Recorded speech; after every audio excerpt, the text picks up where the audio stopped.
Itu dia serba sedikit tentang rancangan Jejak Rasul yang bakal bersiaran setiap Jumaat hingga Ahad yang telah pun bermula hari ini di TV3 jam 6.30 petang. Dan program ini dibawakan oleh Habatus Sauda Barakah, produk asli dari Mesir, edaran Farmaniaga Barakah sepanjang zaman.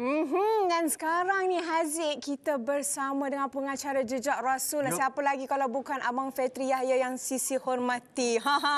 Ya, kalau kita bersama dengan Fitri Yahya, tak sah kalau tak dengar pantun. Pantun mesti kita nak pantun.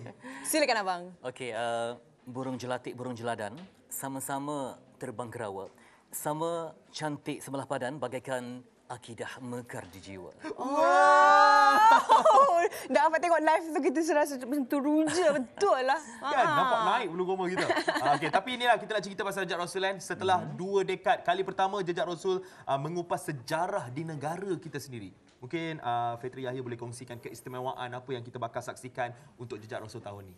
Okey, ini kali pertama Jejak Rasul dibuat di Tanah Melayu atau Malaysia. Dan selama ini kami terbang ke pelbagai negara, ke benua yang jauh untuk kupas tentang peninggalan Rasulullah. Dan kali ini kami hanya meninjau Malaysia disebabkan pandemik COVID-19 ini. Dan ada hikmahnya sebab saya sendiri pun ketika syuting pun rasa begitu sebab rupanya banyak lagi kita tak tahu. Kat Malaysia ni. Dan juga satu orang tengok, kalau tengok teaser tadi, betapa indahnya Malaysia dan banyak sejarah yang saya rasa baru ditemui. Sebab dalam bab kajian akademik dan sejarah ni, kita dibenarkan untuk bercanggah pendapat. Mungkin pakar ini kata ini, bila dah jumpa yang ni, ada pula yang lain. Tapi yang paling pentingnya, kita dapat melihat bahawa gandingan ulama dan umara, yakni sultan, di tempat yang mana sultan memayungi para ulama, akidah akan berkembang dengan sempurna. Maka tadilah macam Serambi Mekah, yakni Kelantan. Kenapa digelar Serambi Mekah? Rupanya pengajian dan halakah ilmu yang berada di Mekah adalah sama dengan apa yang terdapat di Masjid Muhammadi di Kelantan. Sebab itu dipanggil sebagai Kelantan Serambi Mekah. Yes, mungkin ramai tak tahu kenapa kan. Sangat menarik. Dan kalau ikutkan perancangan, sepatutnya kali ini Abang Fetri sepatutnya ke Jordan ya. Palestin, Baitul Maqdis, Mekah dan Madinah. Tetapi dengan PKP kita ni kan, macam mana boleh tercetusnya idea untuk buat dekat Malaysia ni? Dan kebetulan TV3 banyak terlibat juga program seperti Ulama Nusantara. Dan sayang sekiranya untuk anak muda ramai yang kita tak tahu. Macam saya sering kali ke Melaka, tapi bila saya sampai ke Melaka saya rasa begitu takjub dengan satu fakta. Di sebalik kota Portugis yang hebat tu, rupanya tapak itulah tapak masjid yang telah pun diruntuhkan. Kira-kira 500 tahun yang lalu. Selepas mereka runtuhkan masjid, sampai tak jumpa langsung sampai sekarang, mereka dirikan kota Portugis. Dan sekarang ini gereja lama yang terdapat di Melaka itu, rupanya bila tengok kawasannya, masih menghadap kiblat. Ada dia punya sejarah. Ada. Rupanya bila kita tengok gereja lama yang diruntuhkan tu, yang masih ada tu, dia runtuhkan masjid, bina kota Portugis dan arah sebenarnya masih lagi kekal dengan arah kiblat. Yes. Okey, dan kalau kita baca soalan daripada media, berapa lamakah lagi penggambaran dan jika dilakukan waktu PKP ni kan, kita nak tahu berapa lama penggambaran tu dan macam mana cabaran dia.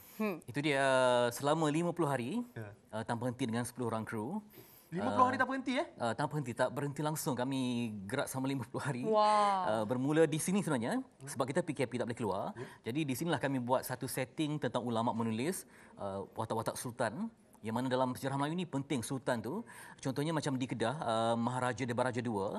Kemudian datang Islam. Jadi dia memeluk Islam disebabkan Syekh Abdullah Al-Kumairi. Namanya Maharaja Debaraja tu jadi Sultan Muzaffar Shah. Jadi banyaklah dia punya fakta-fakta tu. Dan ketika itu saya sampai di Gunung Jerai, kosong, Pak PKP kan. Di situ dikatakan sebagai azan yang pertama dilaungkan. Dia datang bersama dengan 11 orang sahabat untuk mengislamkan raja. Dan zaman dahulu sebabkan awal lagi kan, jadi untuk mengajak orang ke masjid, di Palu Nobat dan Nafiri untuk mengajak orang ke masjid. Jadi kalau anda tahu, di mana ada istana lama, di situ akan ada masjid.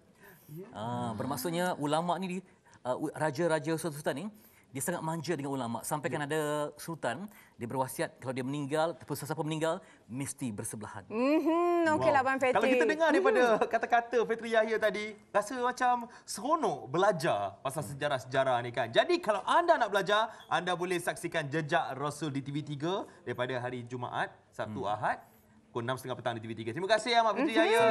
Semoga terus berjaya. Semoga Jejak Rasul terus menjadi pilihan penonton TV3.